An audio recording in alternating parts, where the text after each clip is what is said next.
Sue. Welcome to Fireside Chat. I'm really thrilled to have my honored guest, David Michaels, here to talk with us. And this is the first time I'm meeting you, David. Thank you so much for being available and being here. It's so nice to meet you. And how's it going today in LA, in sunny LA? How's it going? It's a little hot right now. We've been hitting triple digits, so Oh my God. staying Well, I'm inside glad right you're now. spending time that's amazing. So, yeah, wow. I just want to give you time and space to we can just talk about, whatever is, you want to do or what's on the horizon or where you've come from to get to this place. So you could actually, if you want to tell me, like, how did you kind of find the acting path? And then we'll go from there. How about that? Sure. Um, so for people who don't know me, which is probably most of everyone watching this, my name is David Michaels, and I act, I write, I direct, and a bunch of other little things. And how I became an actor was actually quite by accident. I wasn't planning to be an actor. When I was younger, I flirted with it. Like I would do like a school play or a church play once in a blue moon. Yeah. And like there was a Christmas pageant and I played the innkeeper and I had a little monologue at the beginning and that was it. And afterwards, people would who I didn't know would just, find me afterwards and be like, "Oh, you did great up there and are you planning to be an actor when you grow up?" And I'm like, I want to be a writer, Yeah. Had no plans, no desire. So never say never, right? So Yeah. um What a sweet way to start, though. That's so sweet. thanks. Yeah. Um so yeah, it was just always just something very casual in the background. But then I did become a writer and was working from home for a while and I got tired of that. Got lonely and stir crazy and I'm too much of an extrovert. I Yeah. like people. Right. And I wanted to still do something creative and storytelling, but out of the house and with other people, with other storytellers. So I had some friends who were doing like some no budget short films. And I was like, hey, can I just volunteer? I'll be a production assistant, a PA. And they're Exactly. like, sure, come on. Like it doesn't cost them anything. No one's getting paid for anything, right? So I would come on and just help out on the crew, just miscellaneous whatever they needed. Like sometimes I was holding the Whatever boom they need. mic, and sometimes Right. I'd hold a camera or whatever they needed, right? Yeah, And that's excellent. and thank you. And once in a while, they would just need someone to like jump in as a character, just say like one quick line or something. Like it's just a little bit part. We just need someone to like come in and pretend you're talking to them, and then you go off frame. I'm like, okay. And I would do these like little tiny bit things, just jumping in, volunteering. I'm like, this is kind of fun. Getting into this. Maybe I want to do it some more. So one year there was a 48-hour film contest, a film project. So like pretty much every major city around the country and even in other countries around the world, about once a year they do this competition where you have 48 hours to write, film, and edit and turn in a short film. So like Friday, usually at 7 p.m., they give you like a random genre and a line of dialogue, a prop, and a character name and occupation. Things like that, right? So they know you didn't write Wow. the script That's in all you have. advance. Yeah. That's all you And have. then Friday night you write it, Saturday you film it, and then Sunday you edit it. And then Sunday by 7 o'clock, you have to turn in a finished film. You've got to be kidding. It's crazy, Wow. but if you're That's just getting started crazy. out in filmmaking, you want to, get your feet wet, it's a great experience. I highly recommend it. That's amazing. That's It's amazing. usually Because not you know what? like, It yeah, forces you, absolutely. right? It forces you out of your shell. It forces creativity. It shows you what's possible. And usually, you're not going to win any Oscars or Academy Awards from any of this stuff. But you have a lot of fun and you learn and you build friendships and that kind of stuff. It's a great experience. I definitely recommend it. It's called like the 48-hour film project. And there's other similar competitions that do. Sometimes they give you That's 72 amazing. hours or 12 or whatever. But yeah. So I was joining one of those teams because in advance they like let you network. So they do like a meet and greet mixer. So you can like find Perfect. these teams so that when Friday at 7 comes around, everyone's ready to go. Awesome. And I found someone and I'm like, hey, a friend referred me to you and you're great with beginners. I've done these little bit parts in my friends' no budget short films. I'm enjoying it. There might be something there. So, like, I know we can't write anything advanced, so you can't guarantee any characters or anything. But if you can work in a character for me, I would love to try acting more. Sure, For cool. Yeah, sure. we'll see what happens. Well, I ended up getting the lead role, Oh my God. and I was so nervous and excited. I got like 3 hours of sleep the night before. It's crazy. Then we And were you hadn't filming for acted about, before much, yeah, right? not much. Yeah, yeah. This is all No. very new and exciting still. So 3 hours of sleep, and then we filmed for 15 hours straight because Oh, you got to get everything done in one day, right? And wow. by the end of the day, I was physically exhausted, but I loved it and I wanted to keep going. I'm so glad. So I was like, okay, you know what? There's something here. I need to more seriously Yeah. pursue this. And And you want to do it that's again. So, yeah. yeah. So after that is kind of when I took it more seriously and just kind of dove in Wow. and just started self-submitting to things. So you can get started without an agent.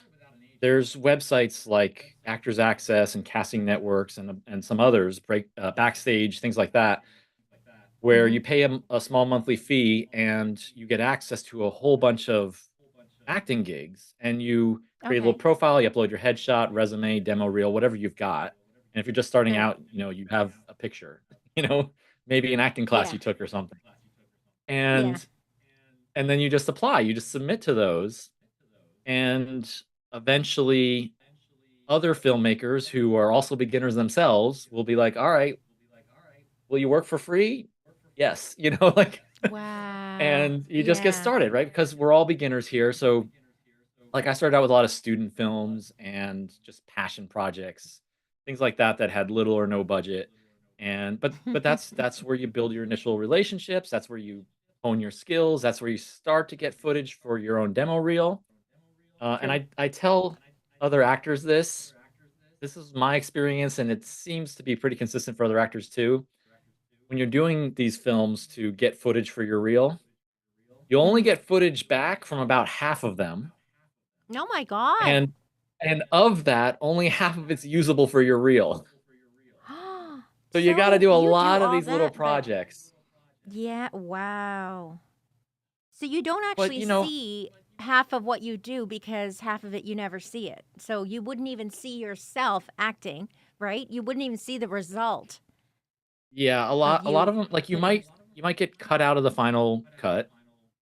They true. may never even finish the project. There's been multiple projects I've been in that just never got Oh, finished. Got, wow. lost in post production somewhere.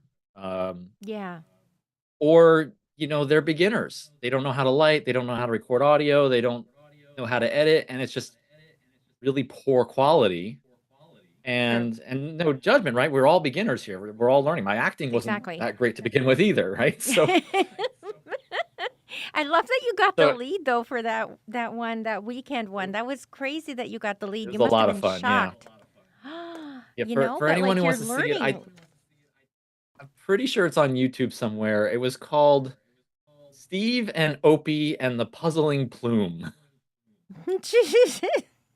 Anyone who wants to see that first film, we got the silent film genre. So the good news is I didn't have any dialogue to Ah, memorize. that's incredible.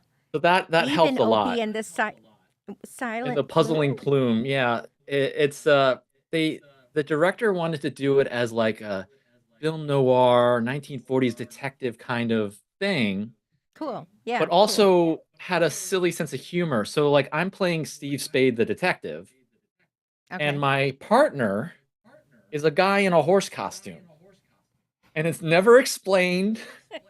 Everyone just accepts it as like this is normal. That's crazy. That's It's great, crazy. right? So And you're trying to play against this horse like person. That's yeah, like crazy. and he's wearing a little fedora hat, and like Oh. while I'm interviewing the people, the suspects, and the scenes and stuff, he's off on the side, like eating the flowers in someone's vase, or just off doing random stuff in the background. We had a He's lot of doing fun. horse Yeah. things. That's so funny. Oh my god. Yeah, it's amazing because So like yeah. it's your own work and it's precious because that was you at the very beginning. You just didn't know what to expect, and it's just amazing. It becomes a body of work over time. I think I saw a short film you did where you were talking to, I think, your best friend, and she just lost her dad. Being there, Yes, I wrote, directed, and produced that one, but there was a different actor wow. playing the characters. Yeah. Wrote, directed, and produced. Yeah. So how did that feel? That must have been incredible. It was a lot for one person to do. It was only like about a 15-minute short film, but it was the Right. first thing I had produced. And I also wrote and directed, and we had a skeleton crew. The entire cast was two people. So it was super, super micro budget, True. which, if you're making your first short film, that's what you need to do, right? You don't throw Absolutely. thousands and thousands of dollars at it. Do something cheap and simple because you're still Yeah. learning your skills. You're still getting good at what you're doing. And it's okay if it's And kind of like, at the couch and then at the front door and at the couch. Like it's okay if it's a very simple, right? yeah, my very first short film that I directed was while I was still in film school, and the entire thing was shot in a backyard. Wow. Like two people sit down at a bench, and the premise is it's a guy and a girl, and they're both shy and awkward, and they're soulmates. And today's the day they're supposed to meet, but they're too shy and awkward to actually say hello to each other. So No. their guardian angels Oh. materialize, and they can't see their angels, but the angels are talking to each other, and the angels are trying to get them to like look over, say hi, Absolutely. ask her about the book she's reading, that kind of thing, right? Oh my Give her a compliment, and you see these two human characters kind of fumble their way through it, and the angels, it turns out, already know each other, and they have a history, and it's not the best. God. So they're kind of Not like the best squabbling with history. each other, That's so funny. But but the people are and she's like, "You soulmates. They messed just up happen last to time. I have won't." like Yeah, like yeah, I so let you the wrote that? I directed that one. A couple other people wrote that one, Okay. and but I let the actors do a lot of improvising too. So it was a very collaborative effort.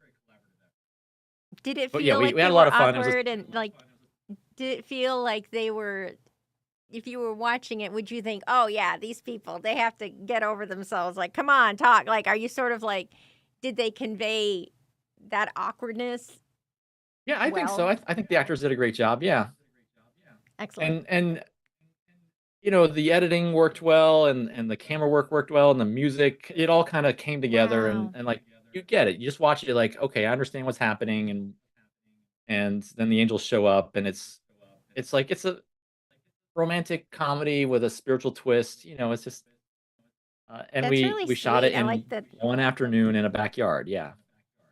So how did you kind of show the angels? How did you differentiate them from human people? Well, I wanted them to have like a glowing outline around them, or wings, or halo, or something, but that was outside our budget and technical skills. So what we could do is we had them fade into view and did like a little magical sound effect when they did. Aw, that's nice.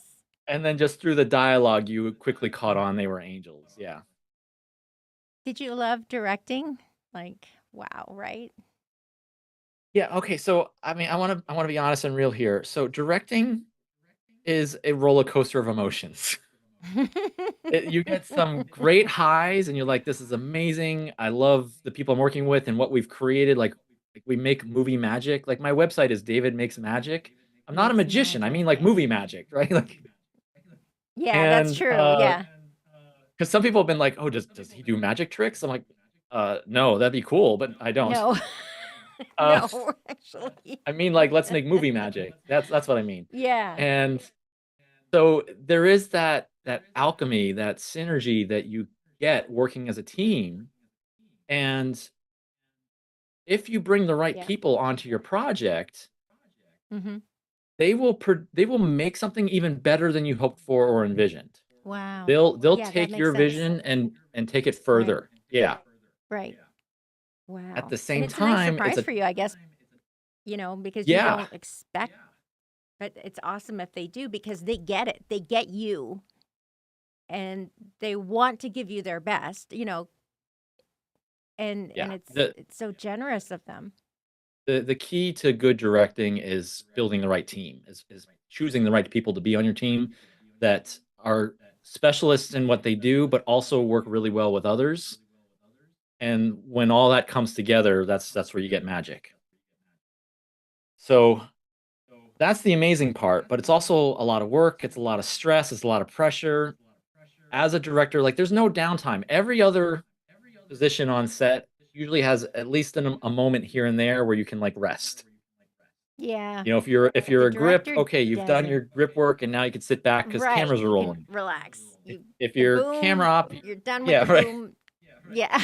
exactly. If you're an You set it actor, down. you're waiting and eating the free food until they call you to set. You know that kind of thing.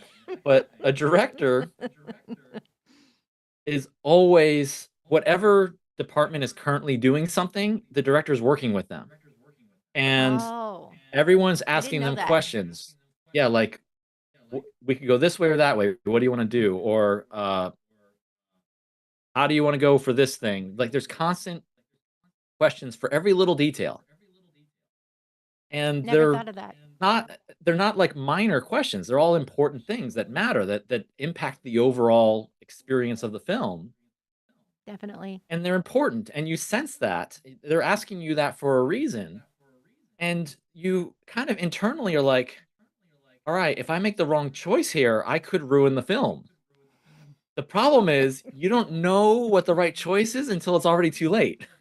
Oh my God, because So how you would you just gotta like know until, oh God, that's right. hard.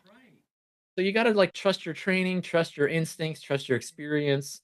And if you don't have that yet because you're new, you just gotta make your best guess and hope for the best.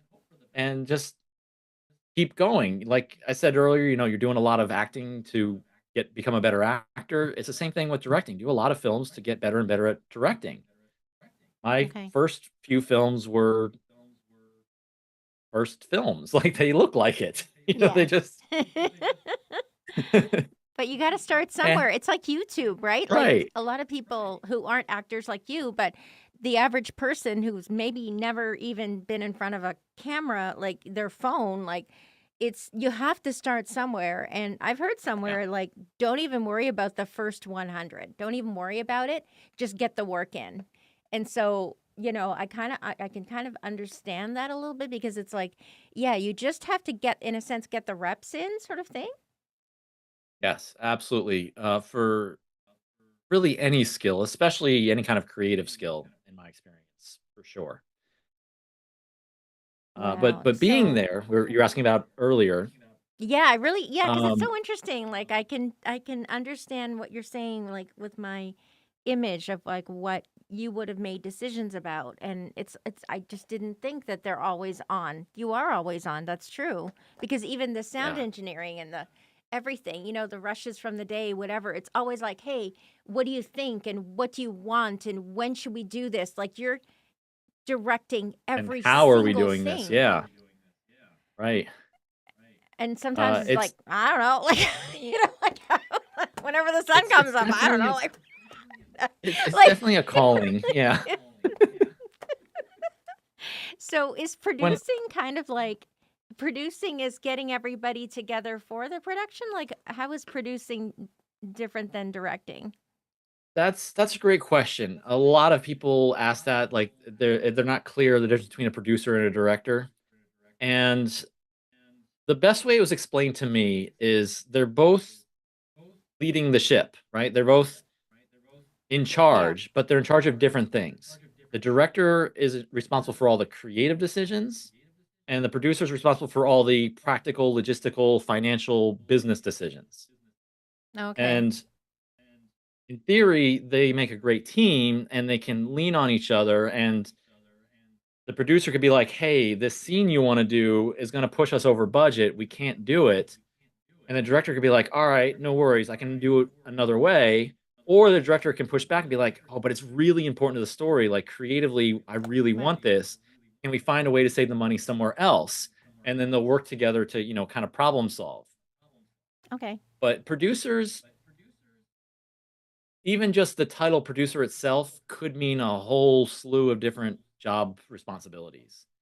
So Okay. there's producing that is a lot of people think producer they bring the money. Sometimes that's usually your executive producer or something, but they Okay. also create the budget, they create the schedule, they hire the initial team, all the department heads, the crew, that kind of Okay. stuff. They make the marketing decisions. They may work with investors and raise the money and That's a that kind of stuff. lot. That's a Yeah. lot. And then Have you ever between heard TV and that? film, it's not even Yeah. consistent. So a producer on a movie could be different than a producer on a TV show. It's Oh, yeah. because it's different decisions you have to make, I guess. It's a different Yeah, and situation, like a movie and a. right, and like a producer credit on a TV show could mean you were one of the writers, Okay. whereas a producer on the film wouldn't mean that unless you also specifically got writing credit. I see. And like So kind associate of producer fluid could terms. mean all kinds of Mm-hmm. things. Like sometimes it's you were heavily involved and you did something important, and sometimes it's a vanity credit. Like you just Right. they wanted to Right. give you a credit for being involved somehow, and Yeah. Let's there just but there were make no them. real responsibilities. Yeah, like Have you ever heard that the director takes care of what is in front of the camera and the producer takes care of everything else? Does that make sense? um, I don't know if I that's true think or that not, would but I just work. kind of thought Yeah, I mean because the really what ends up in the frame on camera and then in the final cut is the film, right? So uh ultimately that's the director's responsibility for how that vision is executed and creatively right, expressed. But there's still just a lot of practical stuff that even shows up in front of the camera that a producer is going to have an influence on. Uh, like, wow, like I've worked on projects where I really wanted one location, but it was just not in our budget. So the producer's like, "Well, these other three locations are in our budget. Which one do you want?" you know? that's funny. I guess it's better to have choices than to not have choices, so that's okay, right? And did it Yeah. work out all right with the location that you kind of Oh hoped would yeah, be yeah, yeah. okay? And that's the big secret to filmmaking is you are making compromises from start to finish. Oh God, It doesn't matter how all the big your time. budget is, how talented your cast and crew are, you're always restrained by physical limitations and time and money and weather and other things. Yeah. So you're constantly creatively problem solving. You and your team are like, okay, like I was on a professional shoot, a feature film that had reserved a space down in LA to film at. And somehow somebody missed something important, and there was a whole bunch of construction going on right across the street, like loud construction, and we could not get like a clean audio take. And No. I was just an extra on that set, I was just background. I didn't have to do any problem solving, It's a but I good was thing. It's a watching. good thing you were. Yeah. Wow. Yeah, and What I did was they watching what the do? director and the rest of the crew and producers were doing. They're like, "Okay, well, what can we do? Can we ask them to and we can't ask them to stop working because they're doing a job too, just like us." So we kind of just found out like when they were taking a lunch break, and we did some Good. filming then. And That's good. then we found out like when they were going to finish for the day, and they kind of just reordered their shooting schedule. And they did Right. some interior scenes first, and then we came out and just Perfect. relit the scene, made it look like it was daytime, even though it was evening, and made it work. But yeah, Wow. that's Oh my there's God. always something.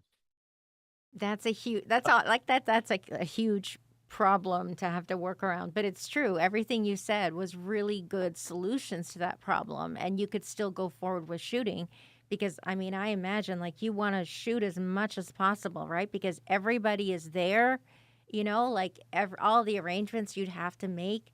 Yeah. Have you ever had to shoot in a weekend?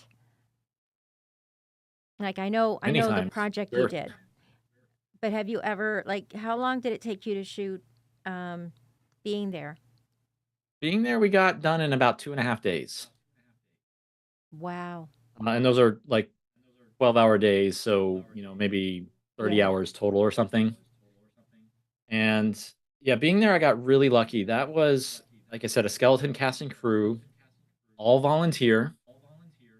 I made sure to feed them well, and everyone collaborated and got IMDb credit and footage and things like that. Oh, And for some of the people involved, they just didn't have any prior filmmaking experience, and they were willing to work for free just to get that experience first. Like, for example, wow.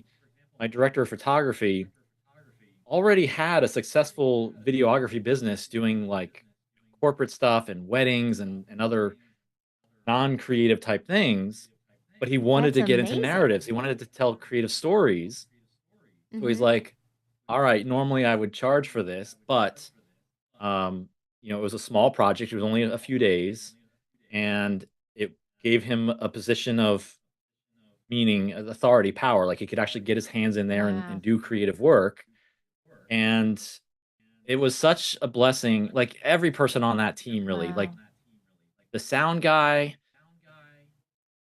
his gear alone was worth over $10,000. My Just the god. audio equipment he brought to set himself. And it portable. That's his portable stuff. Like I imagine. know.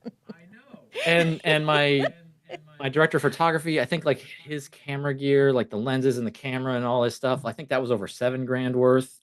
Wow.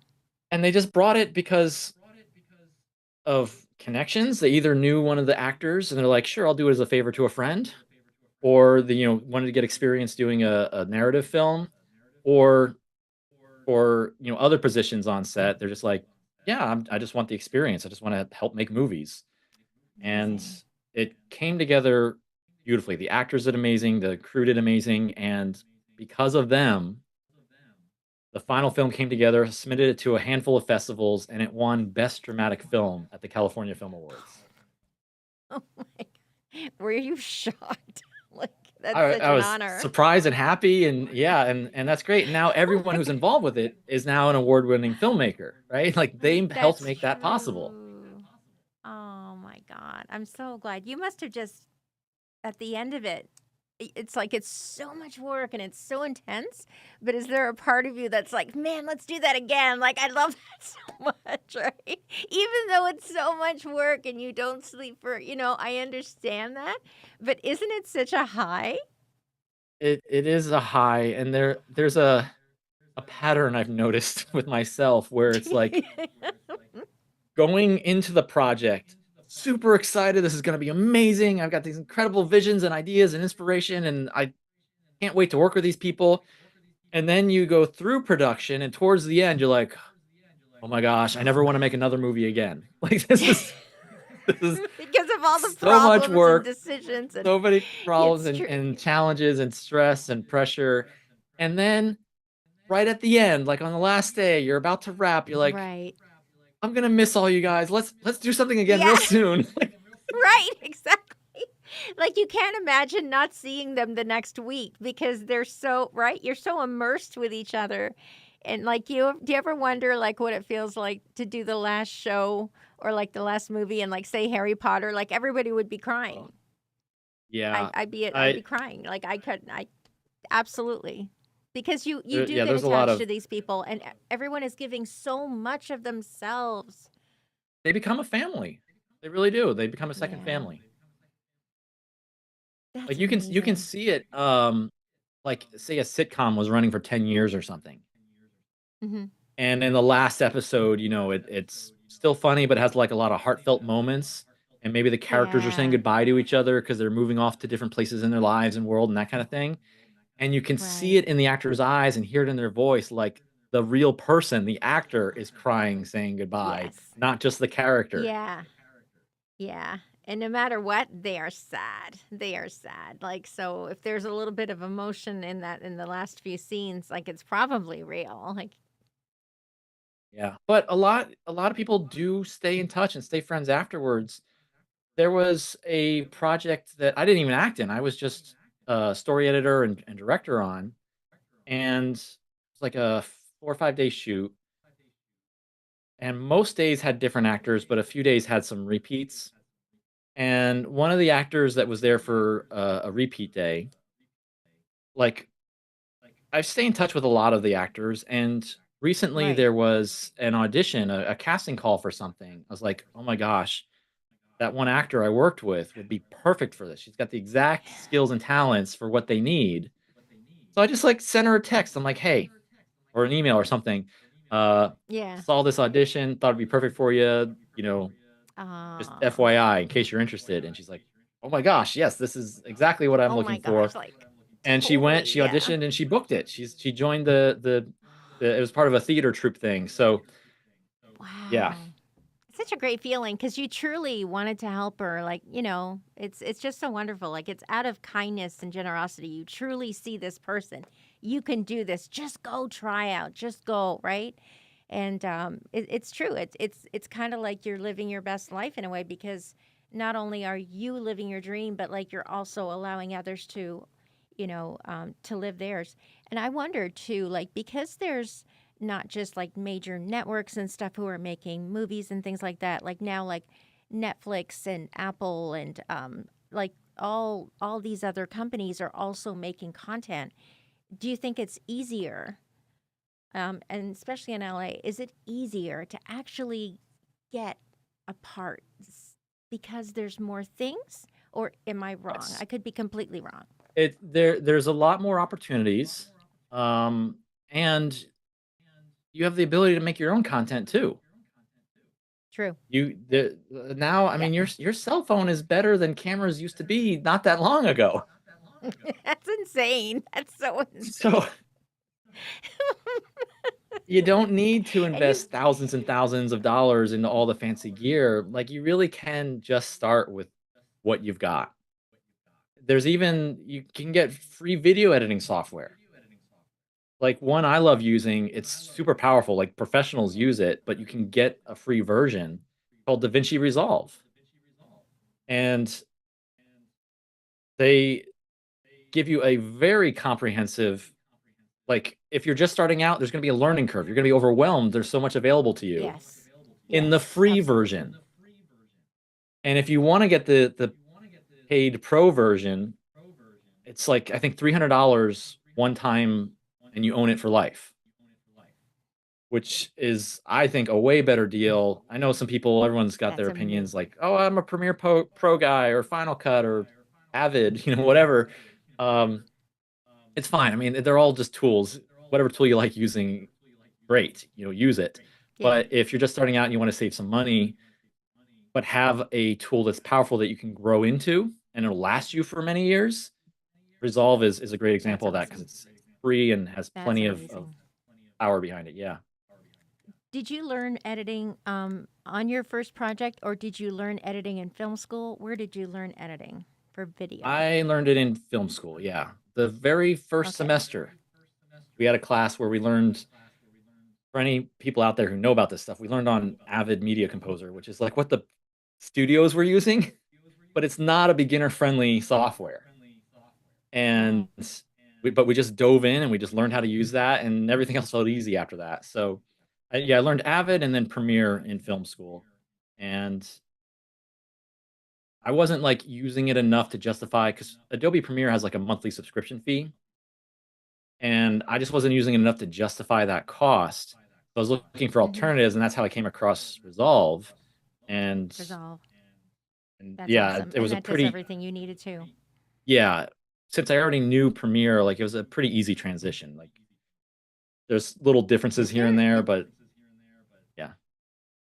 like, if if there were like say three different people that you knew and all of you were in a class together Okay. and the instructor said, "Okay, edit this footage, would you all come up with generally the same kinds of judgments, or I don't do you think so. understand? I don't know how to learn it, and I don't know whether everyone knows. Okay, everyone knows that this needs to go and we need to, like, is it something that is kind of like most editors would feel the same way, or is it very individual?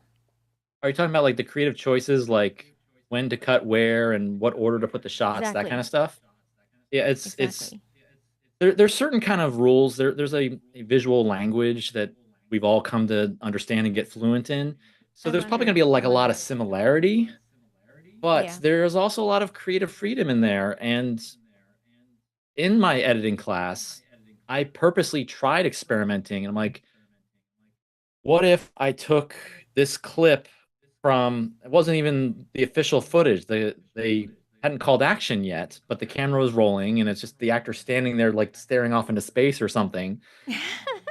And it's What if I like, what use if I that? just take a couple seconds of that and insert it somewhere else in the middle of the actual scene as like a reaction shot or Wow. something?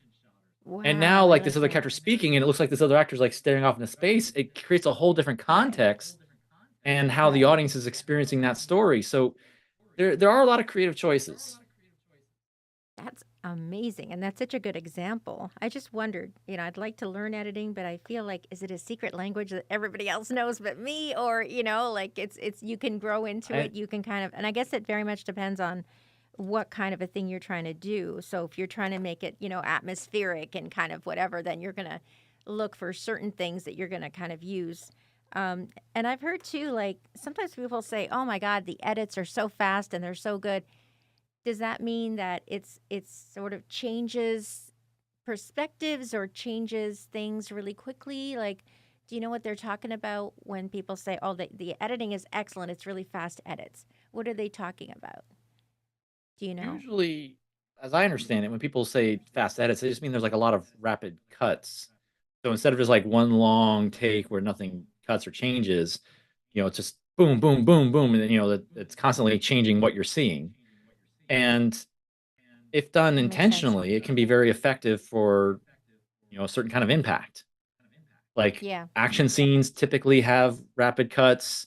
If it's a chase scene or something like that, you might do Yeah. it. Yeah. Or maybe you just want a flurry. You want to kind of overwhelm the audience and just raise the pace of things because they're constantly like, oh, we're jumping around. What's happening next? Right. Whereas if it's one long take, it kind of slows down the pace and allows the audience to settle in and relax a little. So there's intentional So true. choices behind it. Like, what is your goal here? Right.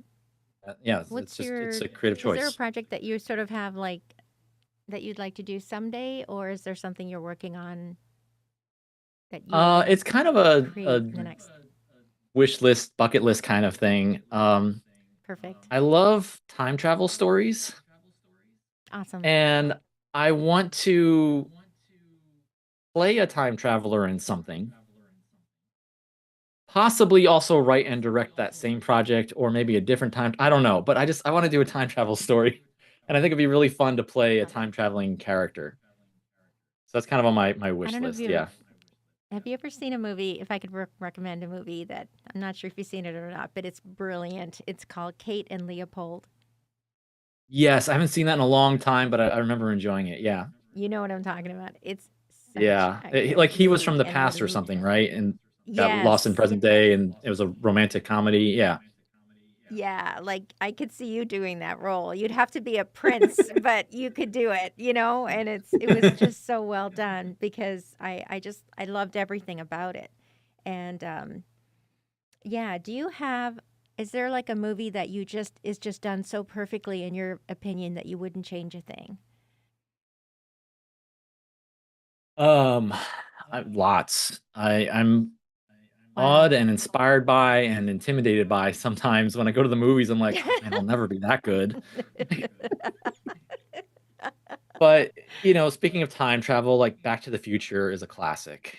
Um, the whole trilogy, but especially the one that started it all. Like it's just all came together very well. It's very well done. Um, Truly. I really liked a more recent movie. I mean, I don't know if it's still recent now, but I just really enjoyed it. Was the first Guardians of the Galaxy movie Okay. because I like like the Marvel superhero movies kind of thing, and they're all good and they're fun sci-fi fantasy adventures. But for some reason, Guardians of the Galaxy, like I was just so immersed in that movie and so pulled in, like I didn't want it to end. I wanted to just live in that That's world for as awesome. long as possible. That is And so it's that's what you want as a director, right? You right, want and that it's exact rare reaction. to yeah, feel that in a movie. Like a lot of movies I'll enjoy, and it's like I enjoyed living through that, but an hour and a half, 2 hours was about right, you know? But for this one, I'm just like, nope, this could be 8 hours and I'd be good, you know? That's amazing. Do you know who the director was? Because they did a good job, right? I believe that was James Gunn, if I'm not mistaken. I have to look it up, but Do you have a favorite director?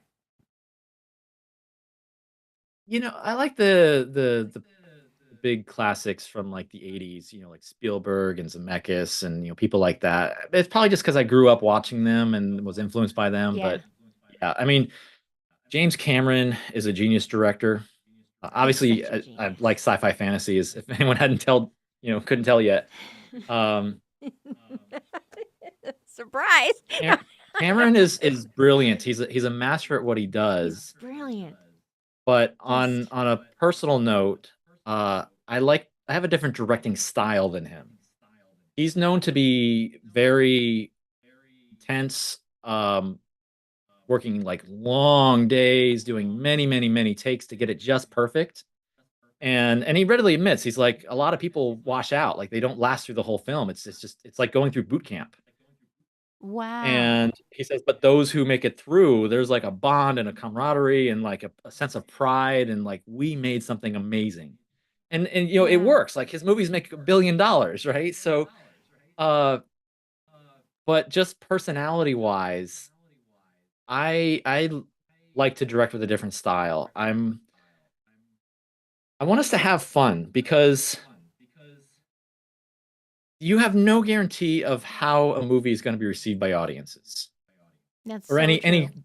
piece of art, any creative Any work, movie, a right? Any song, a movie. It book, could be whatever. anything.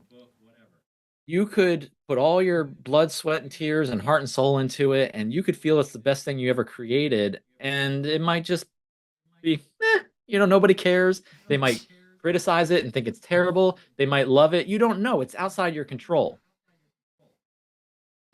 I don't like being out of control. So I'm like, well, what can I control? Well, I can control the process. Are we having fun making the thing? Oh, I see. And is everyone having a good experience while Okay. we're here? So I like Okay. to create an environment where people can play, where we can experiment, make mistakes, and it's safe to fail, and we can laugh about it and collaborate together and build off of each other and be like, oh, if I did this and you did that, and like we could do something really cool now. I like Absolutely. collaborating that way, That's beautiful. and yeah, just Y- I at the end of the day, like it's also a job, it's a business, it's a career, and you gotta enjoy your life and how you're spending your You time. do. And it doesn't It's matter true. how Imagine successful like the project is or how much money you make. If you're miserable doing it, what's the point? Like you missed the mark. like do you ever think about like Peter Jackson? Like I think did it take them about a decade to do the three movies? I'm not sure, possibly. I mean, a lot. Or There's some it movies took a that take long time because a long time. Yeah. and it's so funny if you ever go up to Peter Jackson and tell him, "Hey, I just saw this great movie." Do you know what he's going to ask you? How were the What? battles?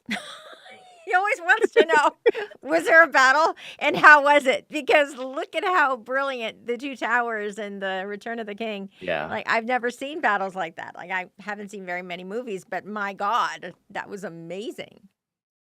Yeah. Yeah. How were the Yeah. It's another battles? masterpiece there. Yeah. Oh God. Yeah, it's amazing. I really hope that I'm really glad that people can ask you questions. Like, you're pretty approachable, and Thank you're going you. to be doing just started a YouTube channel, so that's a really nice way Yes. of reaching out and getting some feedback and people giving you ideas. And you get to talk about whatever you want. So, what did you talk about in your first episode? What did you start with? for my new YouTube channel. So, Yeah. Mm-hmm. in addition to acting, writing, directing, I've always had a passion for just talking about, learning about, seeking, discovering, understanding spiritual stuff, metaphysical stuff. I've just had a Me passion too. for it Me too. ever since I, Yeah, totally. little kid, and It's have, the in best my personal topic. life. I Yeah, a nice little segue here to a whole other conversation. mean, Um, we're here yeah, for like it. I've Don't you always, worry. um, I consider myself a spiritual, not religious person. I don't belong to any particular organized religion, but Me I too. grew Yeah. up Catholic, so I use a lot of those terminology. Me too. And Oh I've my always God. Yes. been seeking a close relationship with God, the creator, the source. Mm-hmm. And, Mm-hmm. um, you know, do we have angels and can we talk to them? And like, I just want to know all this stuff. And how does it work? Like, some people believe in reincarnation and some say, nope, you live once and then it's eternity in heaven or hell. Like, well, which is it? And, or is it a third option that nobody's considered? Like, I have love Have you ever diving had a deep near and, death experience or? I have not personally had a near death experience, or an NDE as people say it for shorthand. Yeah. That's I just where, wondered. Okay. and for anyone who's listening, like the name is a little misleading. A lot of people hear near death experience and they think like, oh, I had a close brush with death. I narrowly avoided a car accident or something, right? Mm. Um, Mm-hmm. so the term near death experience was coined by Dr. Raymond Moody in, I want to say, the 70s. He came out with a book, Life After Okay. Life, Okay. Yep. and he had noticed that now with advances in medical technology, we're bringing people back from dead more. Like if you had a, you know, Okay. cardiac arrest That makes or sense. something That else, makes right? sense. Like, we're able Right. to revive people better than any time before in history. And he was noticing a lot of patients who temporarily died, but then were resuscitated. A lot of them started reporting these incredible experiences about leaving Mm-hmm. their body and being on the other side and what they saw and who they met and all that kind of stuff. And there was an interesting pattern emerging that regardless of their age, gender, background, religious beliefs, anything, what part of the world they're from, there were these same elements that kept showing up over and over again, even That's when the fascinating. person was not religious and expected nothing to happen or expected something different to happen. And he's like, "What's going on here?" So he started researching it more, and he wrote this book, Life After Life. It's really good. It's kind of the intro to the whole near death experience Life after life. phenomenon. Okay. Yeah, Mm-hmm. Raymond Moody So kind he of kind kicked of it was off, like a and he, pioneer kind of thing, kind of like, yeah, begin to write about it and yeah, talk he about came it. up with that term. And nowadays with like YouTube and stuff, people are coming forward and sharing their stories. So more and more people are sharing their near death experiences. Like, I Absolutely. went in for surgery and something went wrong and I died and experienced the other side and they revived me. And I have this mission. I have to tell people death is nothing to fear and Right? it's okay. Yeah, And because love is what it's good matters, news. You want to, like, yeah, exactly. Like, oh, I would have been scared all my life, but actually, it was so much better than I thought, and I'm changed forever. And it's almost like they yeah. become like ambassadors, and it's fascinating. I'm really glad that you're interested in that as well too, because it's kind of like the most interesting thing you can talk about. Like, you know what I'm saying? Like if you were on a long trip or Well, it's, something, or you were on a it's plane, right. like imagine if the person beside you was like talking about this, like the whole 10-hour flight would be like nothing, because this is the It, most it, interesting thing you can talk about. it applies to every single person, right? Like, no matter who you are, if you're in a body on Right. planet Earth right now, at some point you're going to die. So, at some point in your life, you have to question what happens then. Exactly. Do I cease to exist? Is there an afterlife? What's the afterlife like? Um, are is any of the religions right? Should I join one of those religions or not? Those kinds of things. Like, these are important questions every person needs to kind of ask and answer for themselves. And Totally. the people who Totally. share their near death experiences, I think, can give us a lot of insight, a lot of hope, a lot of clues. Totally. So yeah, I have Mm-hmm. not had an NDE myself. I've had other spiritual experiences. Um, Probably the biggest one. So they got all these acronyms for everything. So there's NDE for near death experience. Another common one you may see is STE for spiritually transformative experience. And that's kind of like Oh, a okay. big umbrella term that could mean a whole list of things, including NDEs. But it's just some kind of spiritual experience that STE. fundamentally changed you somehow. Did you have that? And Yeah. you can no longer look at the world the same way, kind of thing. You're no Mm. longer the same person. Um, for me, it caught me completely off guard. In hindsight, like I understand like the timing of it was very critical and important and beneficial, but at the time I was like, what's going on? And um I was laying in bed, just like in the Mhm. middle of the night, and just for clarification, like this was not a dream. I was definitely awake. I believe And you. um all of a sudden I felt like my consciousness, my awareness was expanding beyond the confines of my body, and it Okay. kept rapidly, like exponentially getting larger and larger, like bigger than the planet, bigger than the galaxy, like to the size of the universe. Oh my God. And in that instant, I suddenly felt and realized and saw that everything was interconnected, and that there was a piece of everyone and everything in me, and a piece of me and everyone and everything. And Amazing. that God or source or whatever Mhm. life Mhm. We force can say makes God. souls exist. Sure. Yeah. Yeah. I saw it, and how all of our souls were like little individual extensions or expressions out of it. Yes. So I was shown how a part of our soul, God is in that a part of our soul is God. And That's beautiful.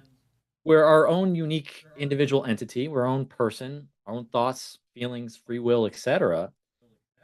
But I think what brought us into existence in the first place, like that seed that got us started, was an extension of God. Yeah. Like I like to use like a simple analogy. Like if God is your hand, we could be the Mhm. fingers. More the fingers. Yeah. Mhm. So you look at the whole picture, you're like, there, that's God, and I'm this finger, and you're that finger, and this other person's another finger, and like when we stand next to each other, we look, we're like, oh, we're separate, right? I'm not the same. We're not But connected. you're You're that actually finger, I'm this joined. finger. But if you look from a Yeah. bigger perspective, you realize we are connected. The same blood is flowing through us. We're made of the same cells. The same life Right. force is flowing through both of us.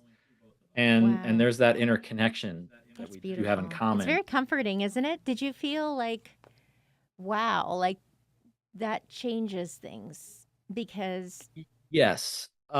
you can live your life differently. You Well, it's changed a lot of big things for me. So, in particular, it's really difficult, if not impossible now, for me to like hate somebody. I can not like somebody. I can maybe not want to be around them. That's fine. Not everyone is the right mix with you, right? totally. Yep, Some and some that's personalities totally just fine. clash, right? Um, but I'm not gonna hate them. I'm not gonna condemn them to hell or anything like that, because I realized there's a piece of me in them and a piece of them in me, and that there's a part of God in them. And I can't hate that person without simultaneously hating a part of myself and hating a part of God. And that's kind of hard to do, isn't it? Yeah, kind of Yeah. hard to do. So, like I said, that doesn't mean I allow others to mistreat me, and I don't become like a doormat, or put up with No, you're definitely not. toxicity or abuse or anything like that. There are healthy boundaries. Self-love is very important too, but you can keep your distance and still love them. Yeah.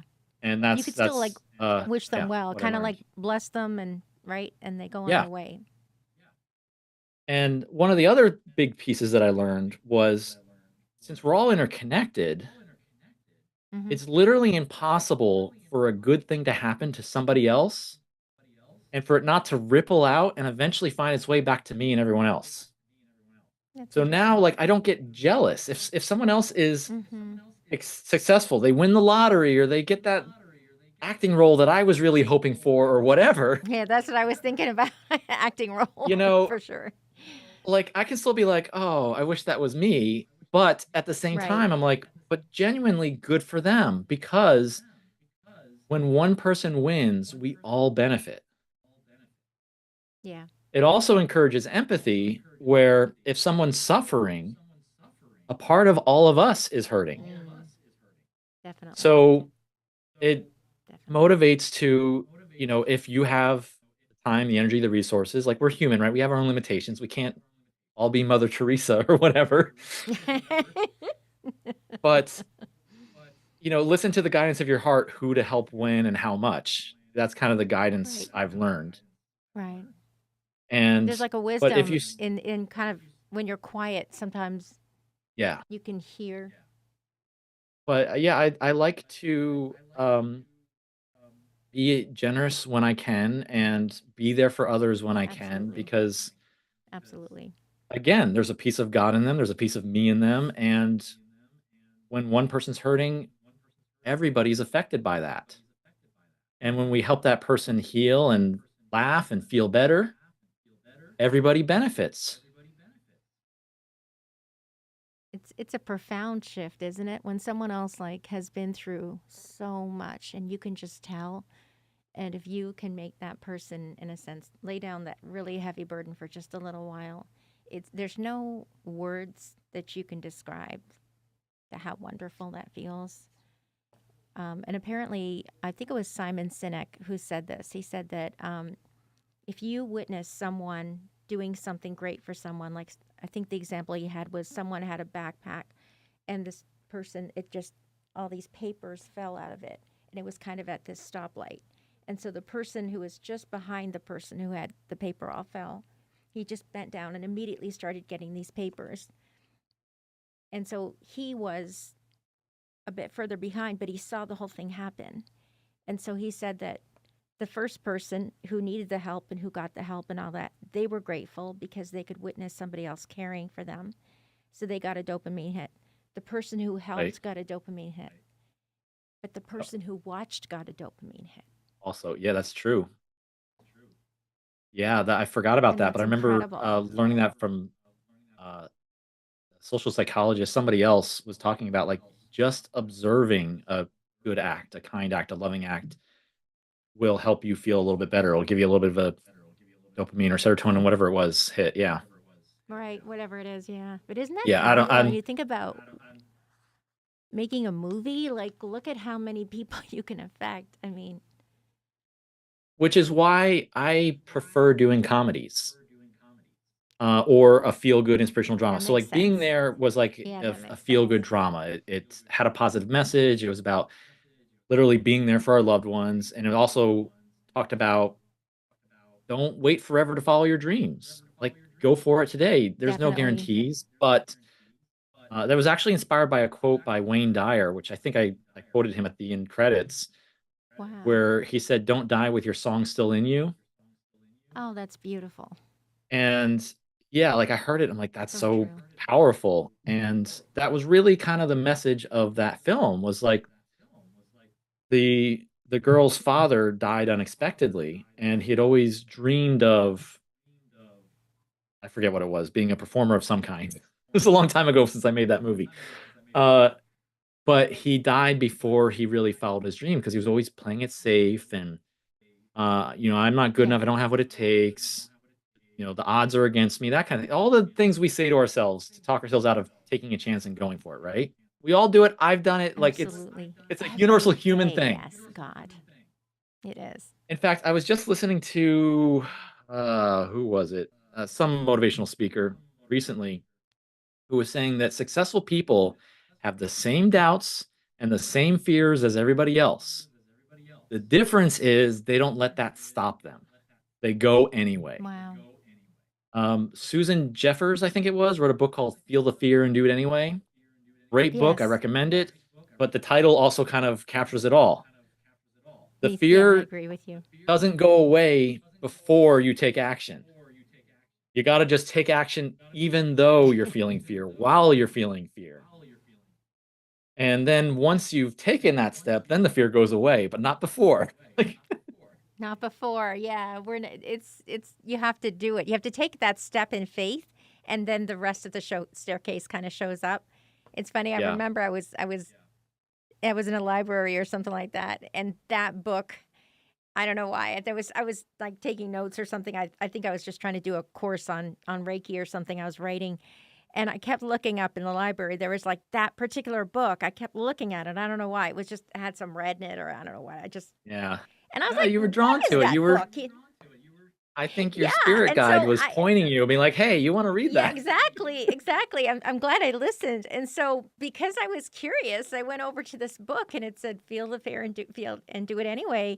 And I was like, oh my gosh, that's crazy. And sometimes, you kind of walk by something and something falls or a light flashes or there's little things like that. And I feel like you could interpret everything as meaningless, or you could say, wouldn't it be nice if that was meaningful? Wouldn't it be nice if somebody was trying to give me just something like you could live your life as if nothing is a miracle, or you could live your life as if everything is a miracle, right?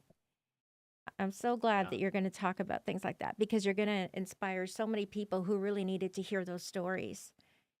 And Well, so, did you thanks. talk about your experience in the first show? Like, did you talk about what you went through? That one with the universe experience, I haven't actually recorded that video yet. So I was interviewed on another podcast called Love Covered Life, Oh, and yes. I shared just kind of my own spiritual journey through life, and I think I talked about that experience and a couple other spiritual experiences, and it got a lot of views, a lot of response. And when it first came out, a bunch of people like emailed me. Some were just saying hi, wanted to connect. Some had like more follow up questions, and then the video had been out for a little while and wasn't getting the views anymore. People were off watching other stuff, right? So I wasn't getting Of emails for course. like a year. And then all of a sudden, at the same time, a coincidence, uh, I started feeling this inner inspiration, this inner guidance, this inner desire to show my spiritual side more.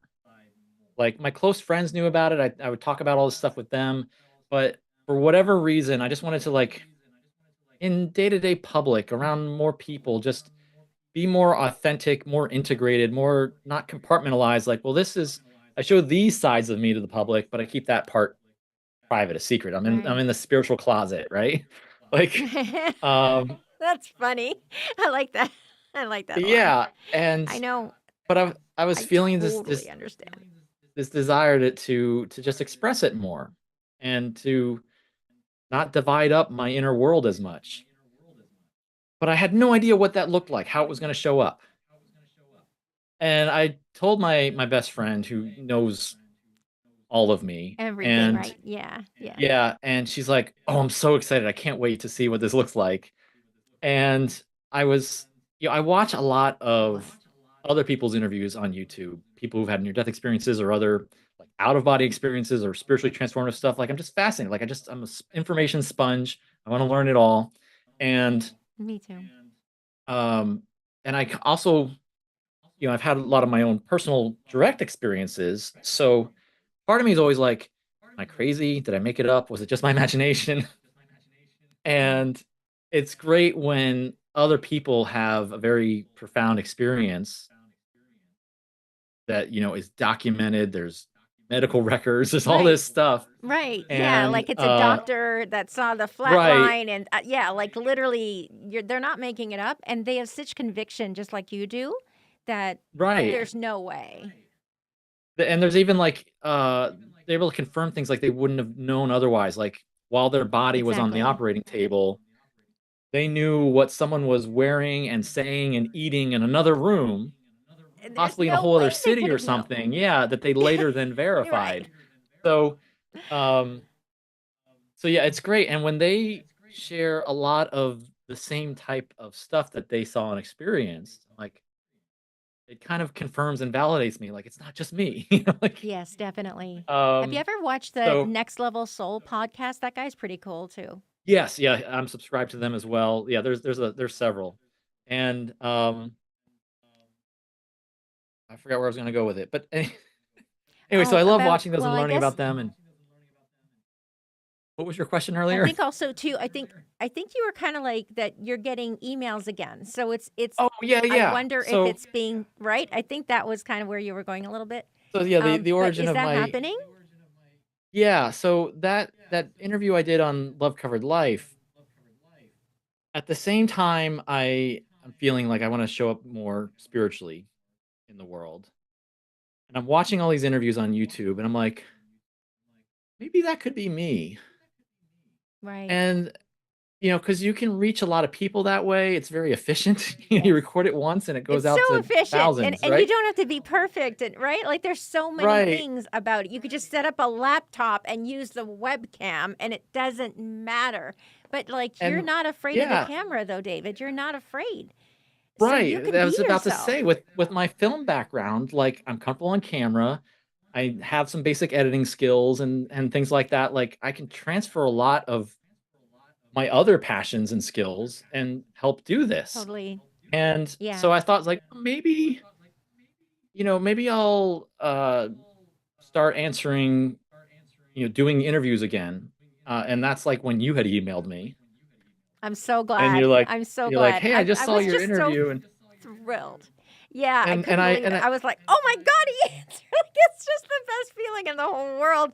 And like I can't believe I'm talking to you. You're in LA. I'm just in Michigan and I'm like, "Oh my goodness, like you're living your dreams." But I love how they're evolving even now to some it's like a higher continually, yeah. expression of you. And I feel like, even though you've achieved a lot, you've touched so many lives, but I feel like that's just the beginning. I really feel like this is, like you're ascending Hope so, and yeah, it's wonderful that you're not fighting it, that you're not like, oh God, I don't want to go talk to those people. Like, no, you're like, I'm okay with people knowing because it's a lovely thing to share. It might give someone hope. It might touch somebody, or maybe they watch you and then 3 weeks later they have an experience and then they're like, I yeah. wonder if that's Or real because that guy seemed like he made and even sense and now I understand. Like, you never know. right, right, and even the stuff we were talking about earlier, just, getting started as a filmmaker or something, like, I know a lot of people dream Mhm. of being an actor or writer or director or whatever, um, my hope, my intention is always, like, you can do it, like, go for it, there's ways, like, you might be Go starting with for it. student films or, like, the 48-hour film project, things like that, but that's Right, okay, you right. don't have to out of the gate get paid $1,000,000, like, just No, you don't. start You where you're don't. at with what you've got, wherever you live. You don't have to move to LA right away. If you want to, you can, but you don't have to anymore. In fact, LA film production is really slow right now because so much of production has Mhm. left LA and they're just filming in all these other states because of the tax incentives. It's just Wherever cheaper they to make were. movies there. Right. Yeah, like The So Walking Dead, I think was done in Georgia or something. Like, like I they just wouldn't be their surprised. whole There's a lot. that's a Yeah, there's a lot in Georgia, New Mexico. I think they're building a big soundstage in Las Vegas. Like, wow. just all over. It could be anywhere. Yeah, absolutely. But it's great. You don't have an agent then. That's good. I really wanted to know. Yeah, Do you have an having agent or having a no? good agent helps, A but good agent. you Yeah. don't need one to get started, no. Good headshot though. That's important. Yeah, if you wanna be an actor, you definitely want to invest in a quality headshot. That doesn't mean you need to spend $500 on one, but it needs to be well lit, it needs to be professional, it needs to look like a headshot and not just your friend taking a picture of you. Yeah, Like, exactly. have Exactly. a Apparently there's a guy professional in for LA and he charges $500, so I think I know who you're talking about. Did you go to that guy to there's get a more than headshot? one, yeah, there if you're a name or you have done boat headshots for people who became names, you can be like, "Well, I'm charging a premium now." So, like, Yeah, because you're in right. demand, right? It's Apparently he's supply and really good demand. though. Yeah. Yeah, but so you don't especially when you're starting out, you don't need to invest that. Maybe down the road when you're going out for professional TV and film roles, like, with the studios, okay, you're gonna wanna update your headshot every so many years anyway, But when you're just starting out, just find someone who's a good photographer. Hmm. It could be like a part-time side freelance business for them, but they have a quality camera. They know how to use it. They can get the focus just right. They know how to light you, and then don't just stand there and just smile. Like, be a character. Think of the roles you want to go out for, and kind of get wardrobe that suggests that type of character, and then do Okay. the body language, the facial expression that communicates I'm that kind of character. That's the kind of character I can Right. play. Because Right. when you submit for these roles, the casting directors, like, they just see a screen full of headshot thumbnails. So you're competing against everyone else all on the same screen who has professional Oh quality my photos, God. but they're casting specific characters. They're not looking for a general actor who can do anything. They're looking for a specific role for that particular project. So if they need a plucky, happy-go-lucky, quirky character, and you want to play a character like that, have a headshot that communicates that kind of character. That you just look at it and be like, "Yep, that's that character." Yep. Right. If you want to, like, I get booked a lot as like a detective or cop. I guess I just have the head shape for it or something. I don't know. So, um, so I have a headshot that's just like me looking very serious and like a suit and tie, like a detective, but it also works for like office manager or like other types of, Yeah, professional that's true. roles. So it's a versatile Hmm. headshot. You can use it for multiple types of things, but when I'm submitting to a specific role, a specific character, I choose which headshot I'm using so that the casting director doesn't have to think. They don't have to use their imagination. They're like, "Yep, that looks like what Yeah, we're looking make it for." easy. Yeah. Right, exactly. So Because you have get like a one half of handful of one headshots second. like that. Sorry, say again? Okay. Oh no, I'm just saying like that's really smart. I mean, of course you Uh, don't know what they're looking for, but if there's a type you want to play or you can yes. play really well, then at least you'd get the attention of someone. It's crazy how so it's still competitive for sure in Yes. LA. I mean, there's so many people there. They're working so that they can act, and it's such an expensive place to live. Like Yes. you've always lived in LA? No, I grew up on the East Coast. I grew up in Florida. Oh, okay. Wow. So, like, it must have been so much more money when you moved because now Florida's gotten more expensive, but LA is Yeah, there'd be a now huge disparity between LA and Florida when you move, probably, right? from what I hear, Florida's almost as bad as LA now, but like Right. they Yeah, it's they they've changed gotten over very time. expensive in recent years. But yeah, but back when I Yeah. left, yeah, it was a big difference. But I lived further out in like one of the suburbs or exurbs. It was like there was a commute to LA. I was in the Inland Empire originally, like Riverside, if anyone happens to know where that is, Okay. and Okay.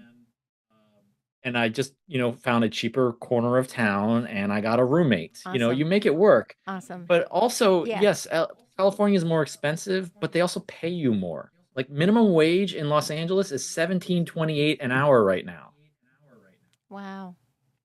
So Yeah. that's you working at a grocery store, being That's a a lot cashier or a for, bagger or something. That's right. minimum wage That's 17.28. way more than Michigan. Yeah. Wow. But That's that but incredible. but it also doesn't go as far because rent's outrageous, gas is expensive, everything's expensive here. So it's all relative. Yeah. And that's what I realized. Like, yeah, it's more expensive to live, but the jobs also pay better. It's I was kind of under the impression, I didn't know anybody out in California, and no family members that I could like go crash with while I got set up or anything. Right. And all I heard from my family in Florida was like, "Oh, it's too expensive. No one can afford to live there. Plus, they've got earthquakes, like all that stuff, right?" They And worry and I'm about all kinds of things. Yeah. Yeah, and I realized at a certain point, it's like, well, wait a minute. Not every person in California is independently wealthy. Like they have the middle Yeah. class and poor people too, just like anywhere Right. else. Exactly. They're all living Exactly. there. So, and that's when I realized, like, yeah, the cost of living's higher, but so is the pay. I'm so glad you moved there because, like, look at the opportunities you've had. And where did you meet your best friend? Did you meet her before you moved, or did you meet her in California? I met her in Hawaii. Oh my So goodness. I've moved around a bit, and I spent a little over a year on Maui, and I'd never been to Hawaii, but I knew on paper I should like it because I like warm weather, I like nature, I like mountains, I like the ocean, I like greenery, plants and stuff, and rain and rainbows, all that stuff. So I was like, I probably should like Hawaii, and everybody loves Hawaii. And I was just at a point in my life where I was ready and wanting to move somewhere. I didn't have any attachments holding me down. Like, um, Hmm.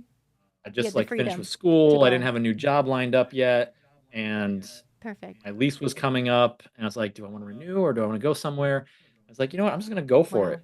You only live I'm once, so glad. and I have the opportunity right now. So I just took the leap, and I loved it. I'm glad I did. And it's a magical place, it's a beautiful place, everyone there is super nice, and Yeah, that's where I ended definitely. up meeting my best friend, who now ironically lives in Florida, but, uh, but she's got family out there, so yeah. I think she's gotten you through a lot, though, right? Oh, yeah, we've been there for each other through a lot, for sure. And I'm sure she's so proud of you for doing the YouTube channel because it's kind of like you're showing a different part of yourself that deserves to have a voice. And Yeah, you in know, in you'd fact, never. um, yeah, that best friend actually did have a near-death experience, like, in their, like, late teens, early 20s or something, I don't remember the exact age. Really? All right. Yeah, so she had an NDE, and, like, I'd known her for years before she, Oh like, my shared it with goodness. me, Oh my and goodness. because it's a very private, personal, meaningful thing, It really and is. she isn't used to being on camera like I am, and, she's very selective with who she shares that story with because a lot of people won't believe you. They'll think you hallucinated the whole thing, or you're crazy, or you're just making Yeah. it up for attention, or to sell a book or whatever, right? There's a lot of Yeah. skepticism out It's a there, and I risk, get right? it. Like, It's a risk. yeah, like Yeah. I understand people's doubts because there's a lot of hype and falsehood out there. There's a lot of people making up stories to sell books or whatever. How do you know this Right. one's real? And or you're always raised in a particular religion and you're like, this is what's real and Oh, anything totally. outside that isn't. So you Totally. immediately Yeah. disregard and discredit anything that's different than what you were taught as a kid. So, yeah, so she was very, very selective who she would share that with, and I've wanted to get her on a podcast or something to share her story because it was a really great experience and had some informative details about it that give us clues about the afterlife and how it works with Wow. souls and things. And but she's like, "Maybe someday, I don't know," but she's given me permission to share her story. I'm so So glad. she's like, "But feel free, on your new YouTube channel or anywhere with, Oh, I'm if so I glad. feel guided, like I'm just talking with somebody in person or whatever, like if it's relevant and meaningful, like she's like, go ahead, I can share her story if I think it That's might really help kind of somebody." her. Yeah. Right. Yeah. Because, like, if it never helps anyone, like, it's kind of sad. So she can be shy and it's okay. And she can be like, oh, I don't know if I feel comfortable saying it. But it's great that she gave you a blessing to go ahead and share it because it's like when you're sort of like urged or prompted to do something, I feel like it's a feeling, but it's like this like you have to do it. Like it's go talk to that person right Yep. now, right? Yep. And then you go up to them and you're like, I don't know why, but like, right? You go up there and you're yourself, like you're like, oh God, I don't know why, but this is what I need to tell you. And then they're like, oh my God, how could you, right? And then they're Right. like, That's what I they was just needed to hear. praying Yeah. for like a sign, or I was just thinking, and you just never know. And I feel like if you take that chance and go feel the fear and do it anyway, Yep. there's always 100% of the time.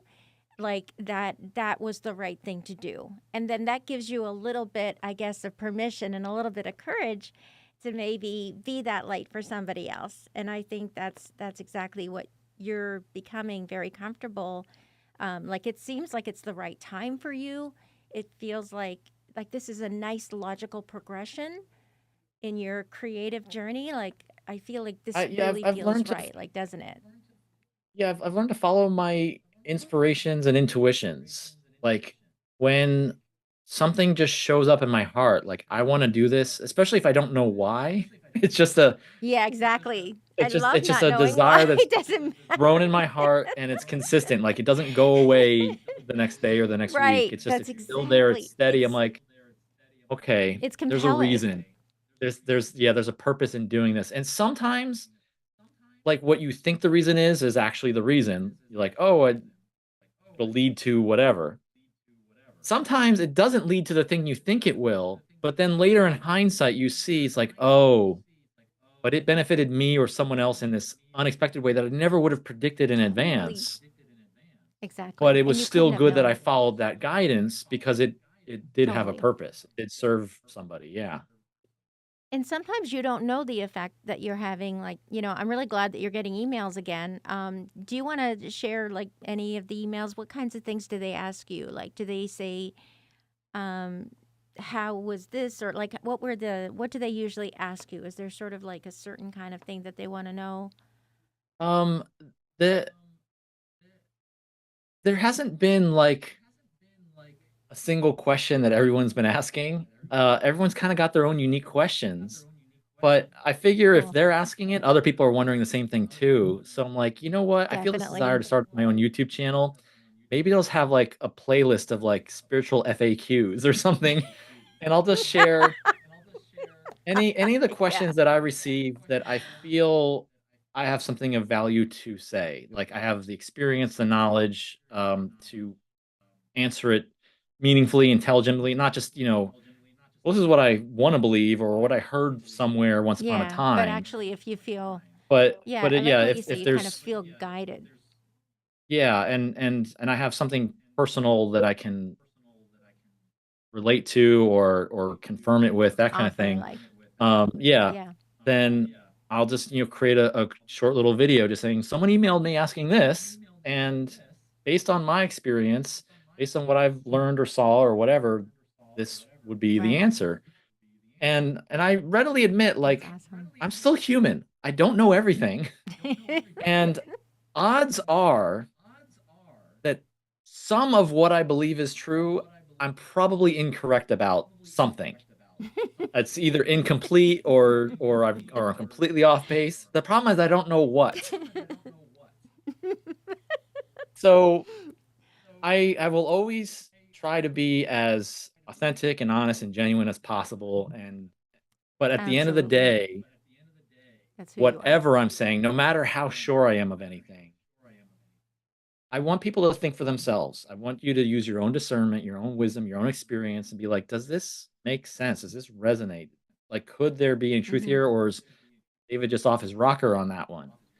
And because I don't want to tell Yeah. people how to believe because I don't want other people telling me that, right? Yeah, All true. I can do is But offer my perspective, my experience, my understandings, and present it as an option, and then you do hmm with it what you will.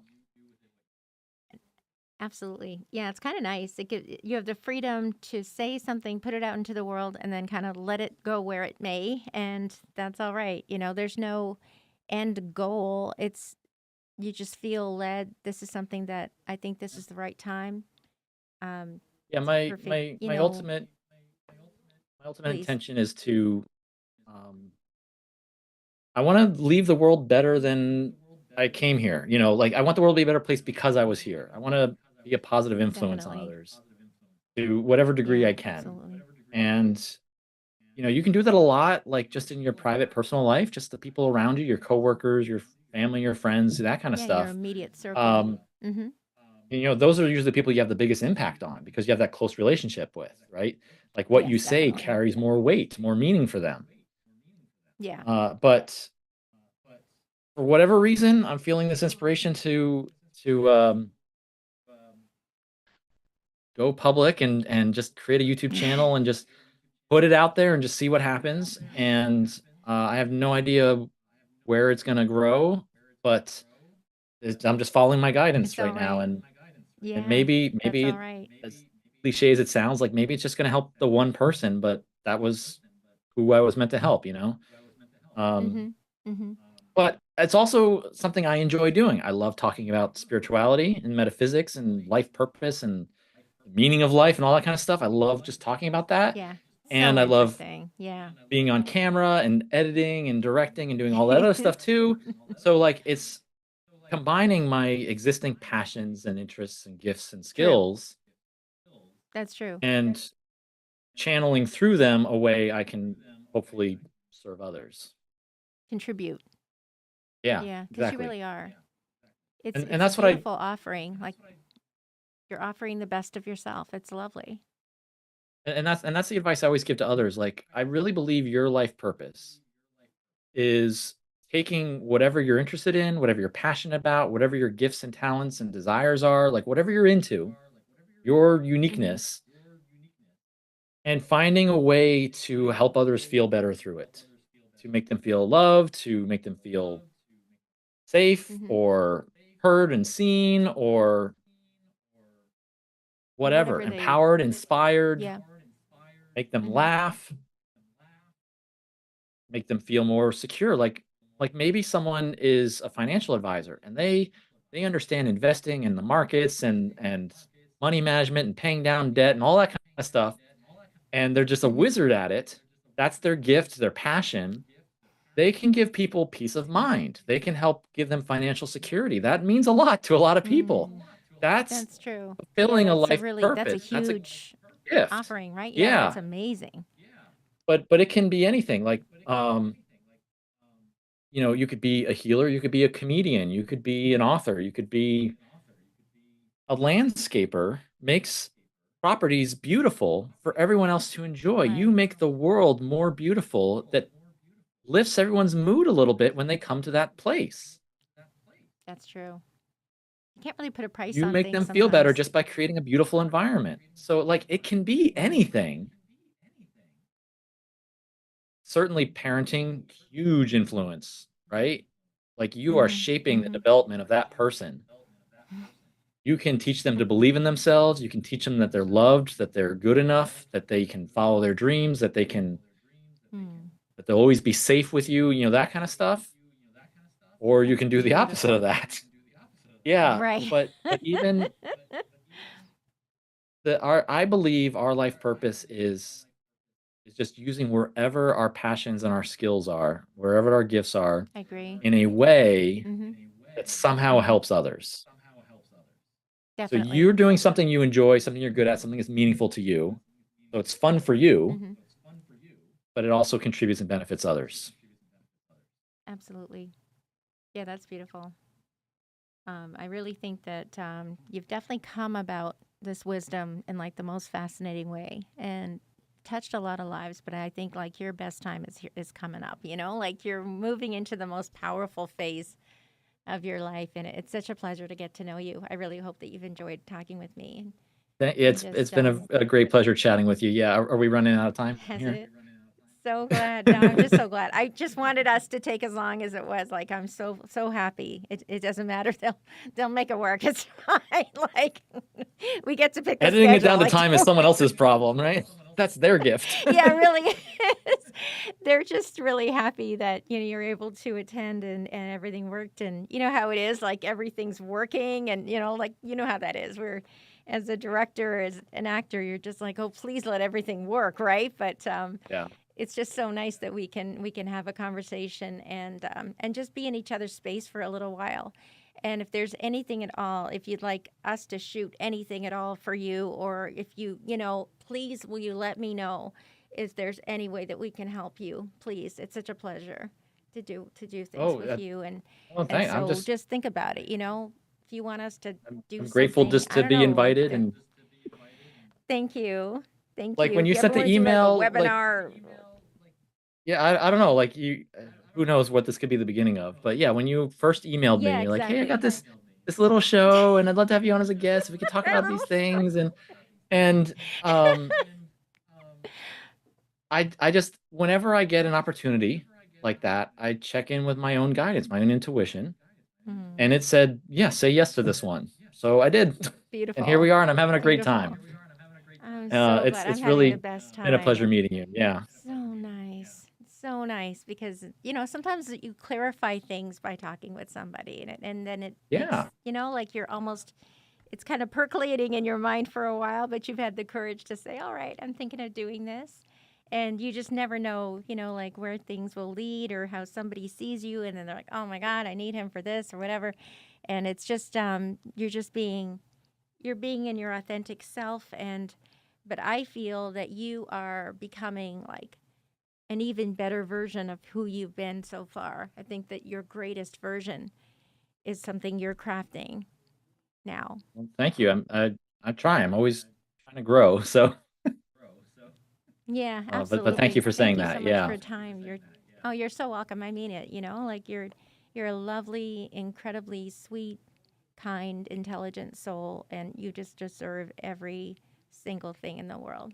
You really do. gonna make me blush Thank you now. for spending time.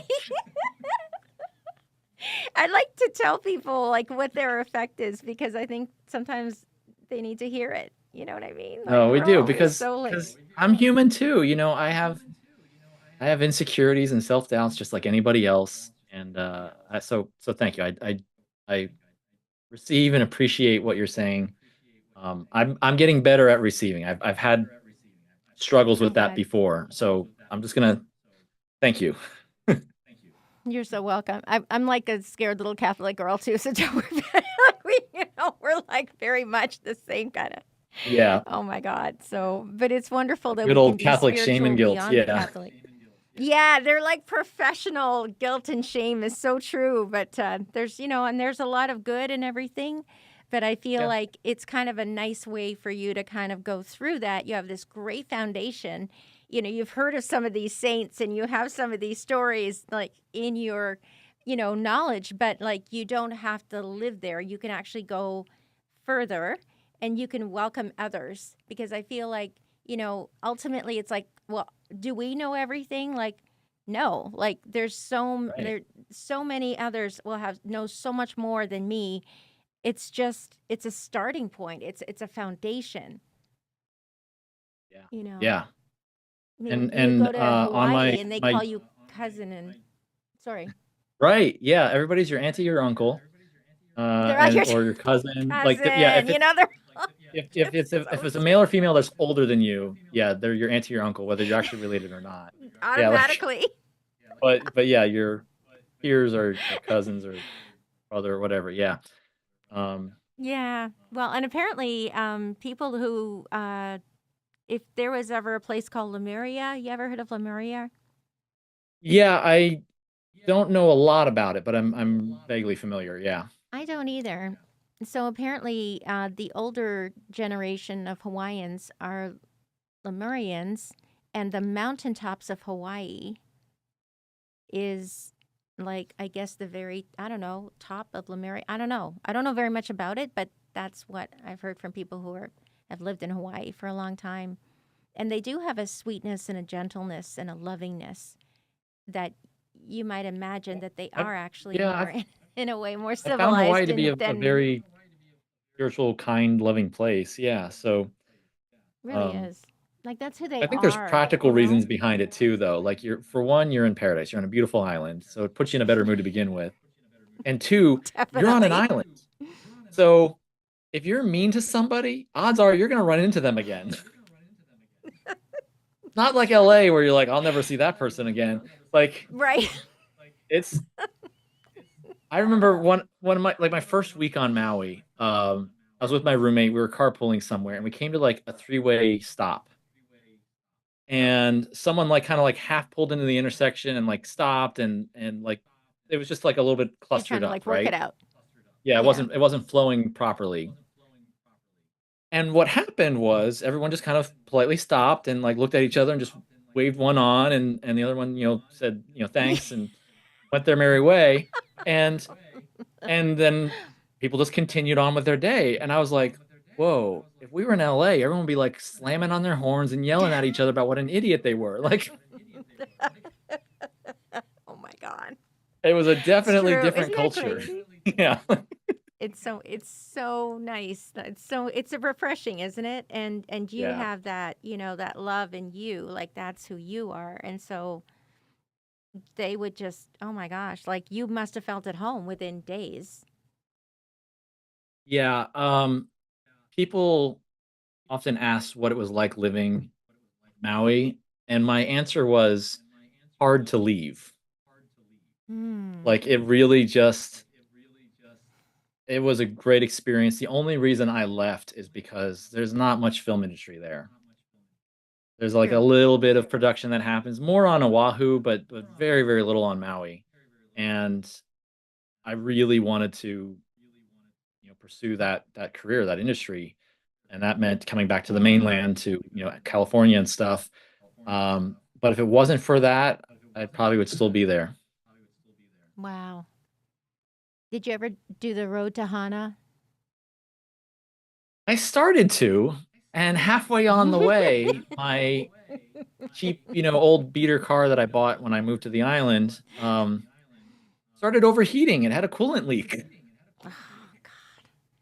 So you had, oh gosh. Well, I didn't really enjoy it because it was so twisty and turny, and I was Yeah, really it's a afraid narrow, windy around road. every Yeah. bend that you're gonna like slam in. I just found it really stressful. But there was black sand beaches at the end of it. That's all. Did Yeah. you ever I go to the never top of what's that? Haleakala? What's the yeah? Did you ever go to the top of Yeah, that like to see the sunset, the sunrise? I did. That was pretty cool. Yeah, because so the Haleakala is a dormant volcano, and you're at just over 10,000 feet above sea level up there on the top. There's a little national park up there or something. And I one morning I drove up there at like 3 a.m. or something, and it takes you like an hour and a Perfect. half to get up the mountain. And it's super windy and And super also cold up there. I was not super prepared. I was in cold, my super Hawaii shorts, right? cold. But at that altitude, like it's freezing and the wind is It's constantly freezing. blowing. Yeah. It's probably like 30. Like you go from Yeah. 70 to 30 and no one brings parkas when they go to Hawaii. So no one is ready Right. for it. Right. So anyone who's gonna be a tourist and visit Hawaii and go to Haleakala, bring warm clothes. Like it's gonna be winter when you get to the Bring a top. puffer jacket, those super light Yeah, packable puffer jackets maybe. But I'm so glad exactly. you experienced that. Oh yeah, it was so cool because it was all clouds across the horizon. So you're above the clouds, and then you actually saw the Wow. sun rise up from beneath the clouds. It was a really beautiful Oh, that's experience. awesome. Yeah, That's I'm glad I amazing. got I to know some experience things that. like that, you're just like, you have to just get up one morning and go do that because you'll remember it the rest of your life, you know? I'm so And yeah, glad. maybe, I one feel like I've day, met you. Such a pleasure to know you. It really is. Thank you. I hope that, can I email you if I have any questions or anything? of course, yeah. Yeah. Thank Give me you. some questions, some starter topics for me to create more videos for my YouTube channel on, whatever you want. Okay. Okay, super. And if I ever have like an NDE, can I come on your show? Please. Yeah. Although I know you're joking right now, but like in all seriousness, don't wish for an NDE. Mm, I mm-hmm. used to because it's like I want to experience what's like on the other side. I want to feel that unconditional love. I want to, meet my spirit guides and meet God and that Yeah. kind of stuff, right?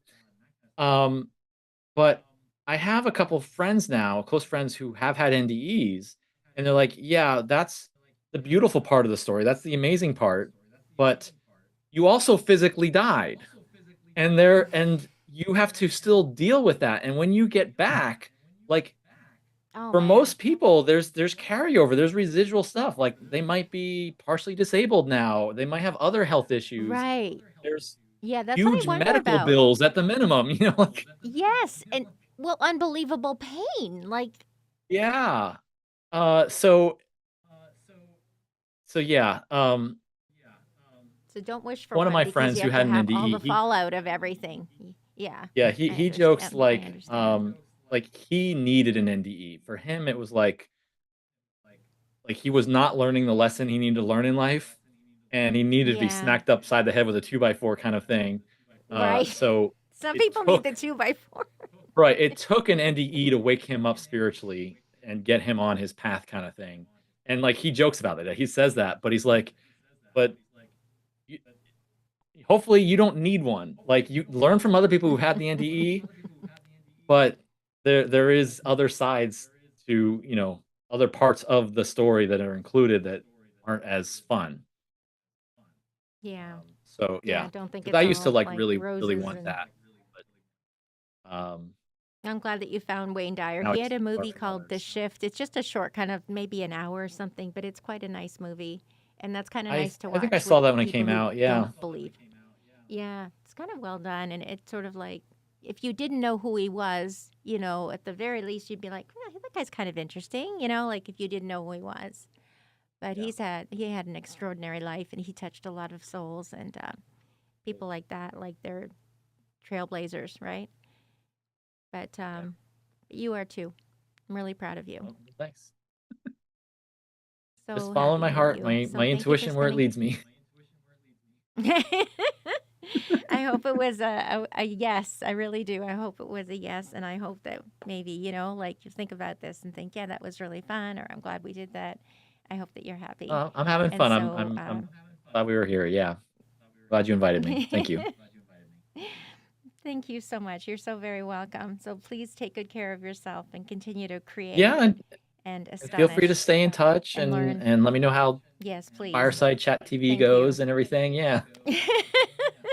Yeah, I'm looking forward to subscribing to your channel. So the name of it is it like sort of like at David Michaels? That's the name of the YouTube channel? Uh, the YouTube channel is just the title is just my name, David Michaels.